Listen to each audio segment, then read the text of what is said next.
Funny thing about people, they always think losing someone means they did something wrong.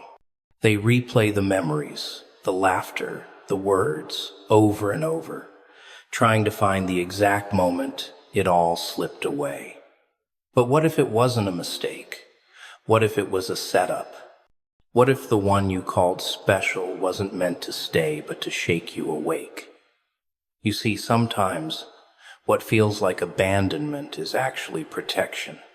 Sometimes the person you begged to stay was standing in the way of who you were meant to become. And maybe, just maybe, the reason God let them go is because you were never supposed to find peace in someone who couldn't carry your purpose.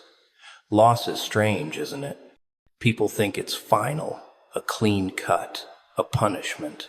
But real loss is messy, sticky, lingering, like smoke that curls into every corner of your life and refuses to leave.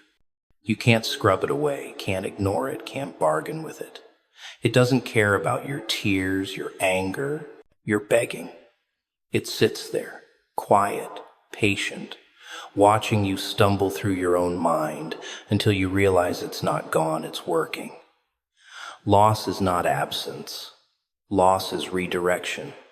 And that's the cruel, beautiful trick that most people never see. Think about the moments you begged someone to stay. The calls, the messages, the late-night thoughts you replayed over and over, hoping for a rewind, a fix, a miracle. You think you lost them, but maybe you didn't. Maybe what you lost was a path that led nowhere, a road that would have trapped you in mediocrity, in patterns, in people who couldn't see your fire. Loss isn't a punishment. It's a hand pushing you toward something else, something better, something that shakes you awake and makes you realize that comfort isn't always the same as right. People cling to what's gone like a life raft in a storm. They replay the memories, the laughter, the shared secrets, and convince themselves that if they just hold on hard enough, the tide will turn, the world will bend, and everything will be the same. But here's the thing, holding on doesn't change what is. You can scream, you can plead, you can write every possible scenario in your head, but if something is meant to leave, it leaves. And the world has a way of replacing it, quietly, slowly, with something that actually fits the space it created. Loss forces a kind of honesty most people never want. It strips the illusion of permanence, the fantasy that life will always hand you what you want. It shows you what you're holding on to, what you're afraid to release, what you think defines you but really confines you, and that's terrifying. Terrifying because it's real, terrifying because it hurts, terrifying because the thing you wanted the most might have been the very thing keeping you from becoming who you're supposed to be. Redirection is cruel like that. It doesn't feel like a blessing in the moment. It feels like fire in your chest, like betrayal, like chaos. But chaos is necessary. Without it, you never see the edges of your own strength. Without it, you never learn what you can survive, what you can overcome, what you can build from the ashes. When someone leaves, the emptiness is loud, screaming, mocking. But inside that scream is a signal that says there's something else waiting, something bigger, something you can't see yet. And the cruel irony is that you don't notice it at first. You only feel the hole. You only feel the loss. But underneath, in the quiet, the space they left is fertile ground for growth, for change, for evolution. Redirection is subtle. It doesn't come with banners or announcements. It doesn't come with explanations. It's a nudge, a push, a quiet rearranging of the pieces, while you're still busy crying over the ones you thought were permanent. And if you're lucky, if you survive the pain, if you let yourself see through the fog, you start to notice. You start to see the threads, the patterns, the way life is aligning itself to something else, something you couldn't have reached if you'd held on. Most people never get it. They never see the wisdom in the departure.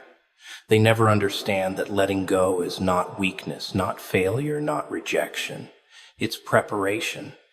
It's clearing space for the right people, the right opportunities, the right moments. The one who left was never supposed to stay. They were a catalyst, a lesson, a shadow that sharpened your vision and taught you how to move through life with your eyes open. Loss, when you finally understand it, stops being a punishment and starts being a guide. It teaches patience, discernment, and resilience. It forces you to look at yourself, at your desires, at your fears, and ask the hard questions that comfort would never ask. It pushes you into action, into awareness, into a kind of growth that you can't fake. And the beauty of it, the dark, twisted beauty, is that the thing you thought was ending was really just the beginning in disguise. And every step you take away from what was lost is a step toward what was meant to be. People leave. Funny how we act like it's a surprise, like the world is cruel and life is unfair, when the truth is far messier, far more deliberate. Sometimes people leave because they're meant to, not because you failed, not because you weren't enough, but because their presence, their energy, their story in your life was never permanent. They had a role, a purpose, a function, and when that purpose is served, they're gone. That's the reality most people refuse to see. People leave to make space for growth, and it doesn't come wrapped in kindness. It comes raw, jagged, painful, and it demands you face yourself. It's uncomfortable to realize that someone you loved, someone you trusted, someone you thought was irreplaceable, was only ever meant to be temporary. People cling to permanence like it's a safety net, like the world owes them constancy. But the truth is, nothing stays. People come, people go, and if you can't let them leave when their time is up, you're left clinging to ghosts. And ghosts don't nourish you. Ghosts don't challenge you. Ghosts don't push you to grow. They just keep you small, stuck in a loop of what was instead of what could be. You ever notice how the absence of someone changes everything? The house feels bigger, the silence louder, the air sharper. That's intentional, in a way. Life clears the stage when it wants to introduce something new, something you can't see yet, something that requires the space left behind. People leave not to punish you, not to hurt you, but to create room for growth that could never happen if they stayed. They are the architects of your transformation, whether you like it or not. And if you resist that absence, if you fight the emptiness, you fight yourself. Growth is uncomfortable. Pain is uncomfortable. Change is uncomfortable. That's why most people miss it. They cry over the ones who left. They replay the good times. They blame themselves or fate or God or luck. And they fail to see the opportunity staring them in the face. Space opens up in your life when someone leaves. And that space is fertile ground. Fertile for learning, for self-discovery, for building the parts of yourself that couldn't exist while someone else's shadow was taking up room. People leaving is the universe's way of saying, it's time. Step into the emptiness. Make it yours. And it's not just about the space outside either. People leave to force you to grow inside. You suddenly notice your own strength, your own resilience, the things about yourself you never paid attention to because someone else was holding part of the spotlight. You realize you're capable of more, of deeper love, of fiercer independence. The absence teaches lessons no presence could. You begin to see your own worth in ways that comfort and familiarity never allowed. Most people panic when someone leaves.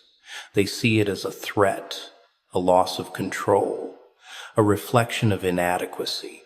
But the clever ones, the ones who survive the heartbreak, they see it differently. They see the chance to evolve, to stretch, to fill the space with something authentic. They understand that the right people will come later, and the ones who left were never meant to stay. Because if they had, you wouldn't have learned the lessons necessary to receive the next chapter. People leaving is the nudge, the push, the chaotic force that propels you forward when inertia threatens to trap you in mediocrity. It's funny how life works. The things that hurt the most often have the sharpest edge. They cut through your illusions, your denial, your self-deception. They force you to look at yourself in ways you wouldn't otherwise. When someone leaves, it's not rejection, it's revelation. The revelation that you are bigger than this moment, stronger than the loss, capable of filling the empty spaces with something better, something purer, something that aligns with the person you are becoming. And if you pay attention, if you really pay attention, the emptiness left behind becomes a teacher. It shapes your priorities, sharpens your focus, illuminates the path you were too distracted to see while someone else's presence softened the edges. People leaving isn't cruel, it's cunning. It's life's way of forcing evolution, demanding growth, and testing whether you're willing to step into the chaos of change rather than cling to what's comfortable. The ones who survive this, the ones who learn from it, they don't just endure, they transform. They understand the rhythm of life. People come, people go, and the ones who are meant to stay are drawn not by need, but by resonance.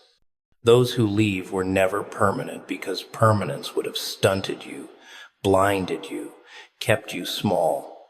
And once you see that, once you finally feel it in the marrow of your bones, you stop clinging, you stop begging, you start moving, growing, becoming. Because people leave to make space for growth, and the moment you accept it, you realize the space is yours to fill pain. People hate it. They run from it, hide from it, medicate it, scroll past it, pretend it doesn't exist. But pain is a teacher, a cruel, relentless teacher that doesn't sugarcoat, doesn't wait for consent, doesn't care if you're ready. Most people think comfort teaches them lessons, that safety molds them into something strong. Ha! Comfort is a lie. Pain teaches what comfort cannot. It shows the raw edges, the hidden fractures, the parts of you that you'd never notice while wrapped in ease. It pushes, it shoves, it tears, and it leaves you standing there blinking in the rubble, wondering how you survived, not realizing you're stronger because of it. Think about the moments that hurt the most, the betrayals, the heartbreaks, the losses, the ones that made your chest ache, your mind spin, your nights endless. Those moments weren't mistakes. They were sharp, precise instruments designed to carve out something new in you, to cut away what was weak, what was unready, what was false. Pain doesn't destroy you, it reshapes you.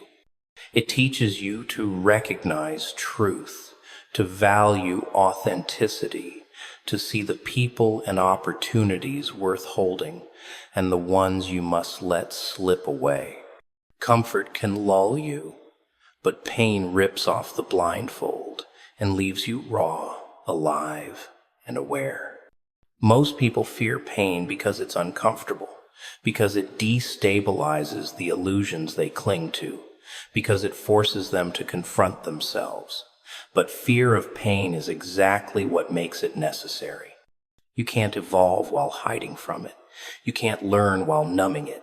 Pain reveals the parts of life and love and ambition that you'd never notice otherwise, the ones you keep pushing aside, the corners of your soul you ignore because it's easier to pretend you're fine than to stare into the cracks.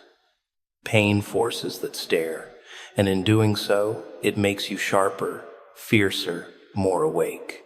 The beauty of pain is in its honesty. Comfort whispers lies. It tells you that everything's fine, that you're safe, that tomorrow will sort itself out. Pain doesn't whisper. Pain screams. It bites. It burns. It makes it impossible to ignore what's wrong, what needs changing, what has been tolerated for too long. Pain exposes illusions, exposes weakness, exposes dependency and fear. And once it's exposed, there's no hiding. You have to face it. You have to move through it. You have to become something new on the other side. Pain also teaches timing. It forces patience. It forces awareness. It forces you to understand that some things cannot be rushed. Some people cannot be saved. Some chapters cannot be rewritten. The ones you think will stay forever may leave, and the ones you think are gone may return. The ones you think are cruel may be the ones carving the path you need. Pain teaches the calculus of life, the messy, beautiful arithmetic of loss, gain, trust, betrayal, and growth. Comfort doesn't teach that comfort only reassures. It only anesthetizes. It only delays the awakening that pain delivers in a brutal, unforgettable strike. People try to avoid the lessons of pain with excuses, distractions, and denials. They scroll, they numb, they drown in trivialities to avoid feeling it. But pain waits, patient, persistent, inevitable. It's the one constant that shapes the life of everyone who survives long enough to notice. And when you finally stop running, when you finally stop screaming at the universe for being cruel, you see it. Pain isn't punishment. It's preparation. It's the forge that burns away weakness, the storm that washes away illusion, the fire that molds something resilient, something alive, something capable of holding more than you thought possible. Pain is the crucible. It reveals who you are when everything is stripped away. It uncovers strength you didn't know existed. It clarifies priorities, sharpens vision, exposes reality, forces courage. Those who run from it remain small. Those who face it grow, evolve, and become dangerous in the sense that they cannot be fooled, they cannot be manipulated, they cannot be stopped by fear or loss or betrayal. Pain teaches what comfort cannot, because comfort only preserves. Pain transforms. Pain awakens. Pain prepares you to survive life on a level that most people never reach, because most people never let themselves feel it fully. And that's the paradox, the beautiful, twisted irony. The more it hurts, the more it teaches, the stronger you become. Every scar, every tear, every sleepless night is a lesson in disguise, a blueprint for resilience, a preparation for the next step that comfort could never provide. Pain doesn't just break you, it reshapes the very core of your being. And those who survive it, truly survive it, become something more than human, something unpredictable, something alive in ways the world cannot contiming. Oh, timing is a cruel, beautiful trick. People think they control it, that life bends to their schedule, that if they wait, everything will line up perfectly. Ha! The world doesn't wait. The stars don't pause. Opportunities don't linger politely until you're ready. Timing isn't patient. It's precise. It comes, it taps you on the shoulder, It knocks once, and if you aren't paying attention, if you hesitate, it's gone. Forever. Most people never notice the subtlety, the way life nudges them toward the people, the choices, the moments they need most. And instead, they fumble, they doubt, they hesitate, and the chance evaporates into thin air. Funny, isn't it? How we crave control. We plan, we strategize, we convince ourselves we're ready, but readiness is a lie. The world doesn't wait for your comfort. It waits for your courage. Timing rewards action, not preparation. The person who moves in chaos, who steps when their heart is trembling, who leaps before they're certain, that's the person timing meets. Everyone else is left staring, wondering why the door closed before they arrived. Timing is a test, and life, oh life, is the examiner. The moments that matter most don't announce themselves with fanfare. They whisper, they flicker, they tap you on the shoulder when you least expect it. That's why so many people miss them. They're looking for fireworks when they should be listening for a heartbeat. Timing is quiet, subtle, patient, but it doesn't wait forever. 1 second of hesitation, one tiny choice to stay in comfort, and the opportunity is gone. And yet, it's always moving, always shifting, always creating new openings for the ones who have the eyes to see it. Most people think they can force timing. They push, they plead, they manipulate. They try to bend the world to their desires. It never works. Timing cannot be forced. Timing cannot be rushed. The harder you try, the more you resist, the further it drifts. But the clever ones, the ones who pay attention, they understand its rhythm. They move with it, not against it. They act when it calls, they wait when it asks, and in doing so, they align themselves with the invisible current that carries them exactly where they need to be. Timing is also a cruel teacher. It shows up in heartbreak, in betrayal, in loss. It forces you to wait for the lessons you think you already know, to endure the pain you think you can't survive, to see the patterns you refuse to notice. People hate this kind of timing because it's uncomfortable, because it demands patience, because it strips away the illusion that life is simple. But the truth is, timing is never wrong. It's always leading you, nudging you, rearranging the pieces so that when the moment finally arrives, you are exactly where you're supposed to be, even if you didn't realize it at the time. The irony is delicious.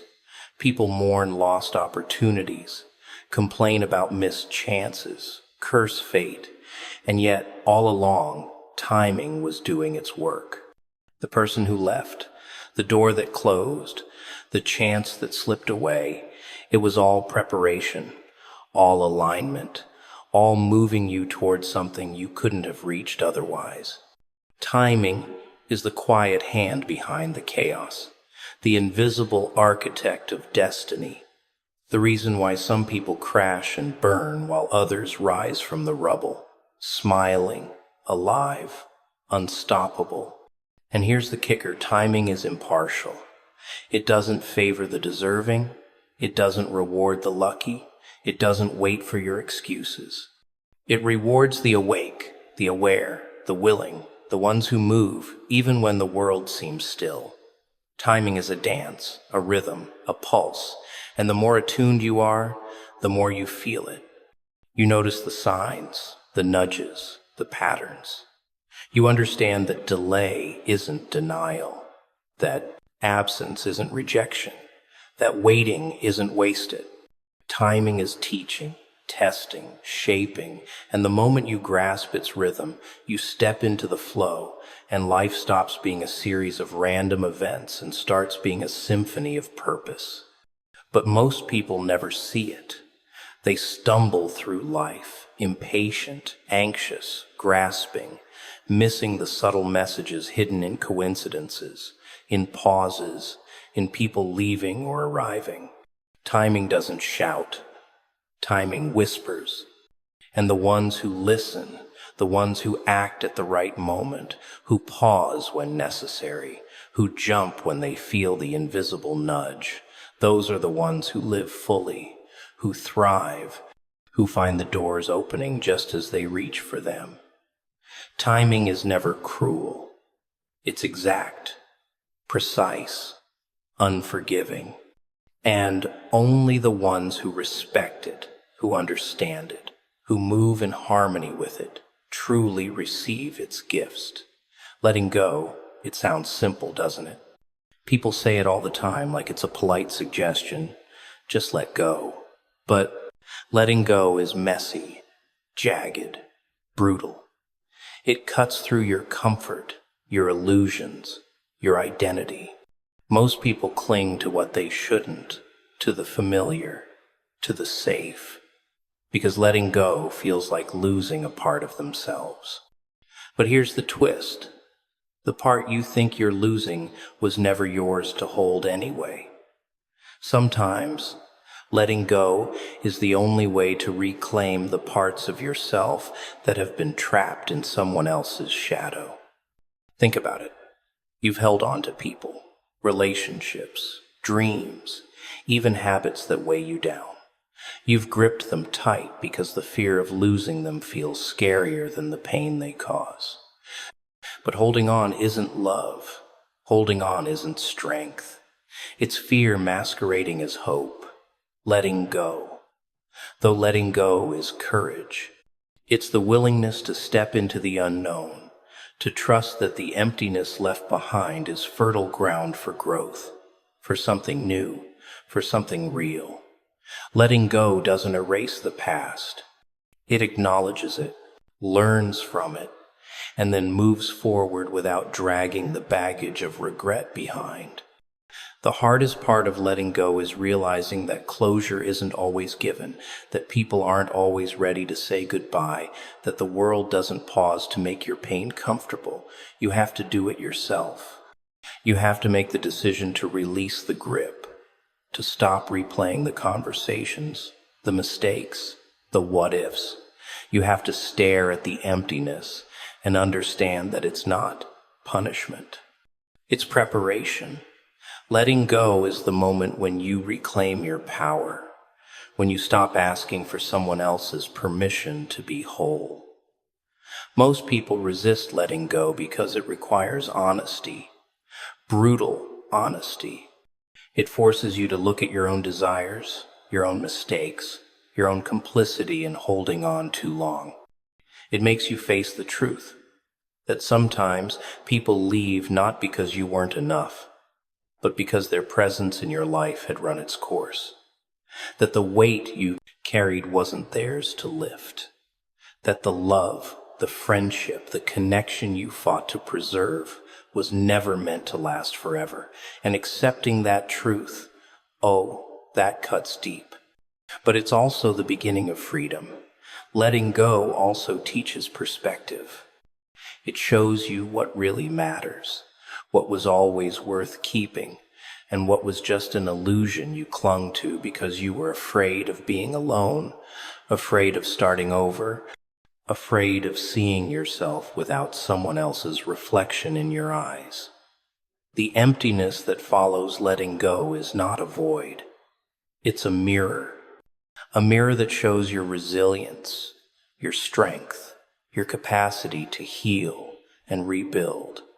People who never learn to let go remain trapped in the past, chained to ghosts, unable to step fully into their own lives.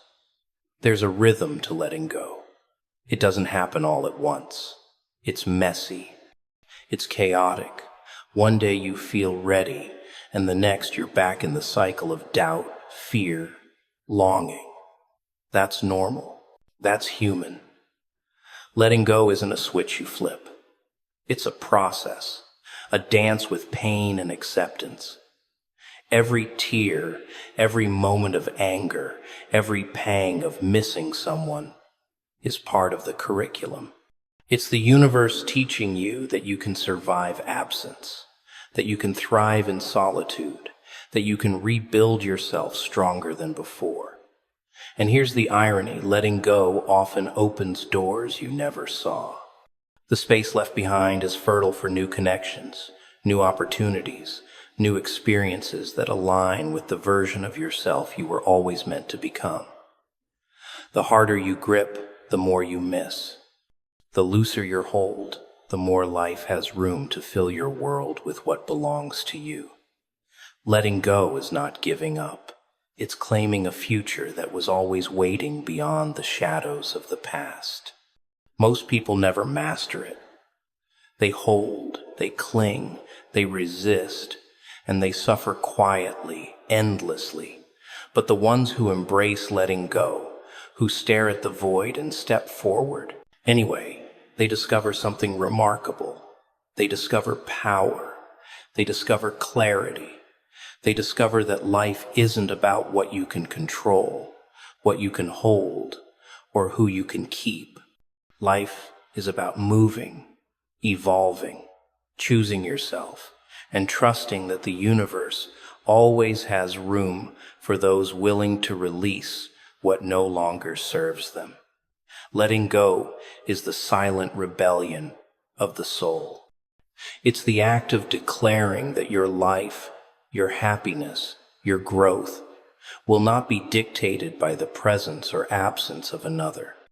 It's the quiet fire that reshapes your destiny, forges resilience, and makes you unstoppable.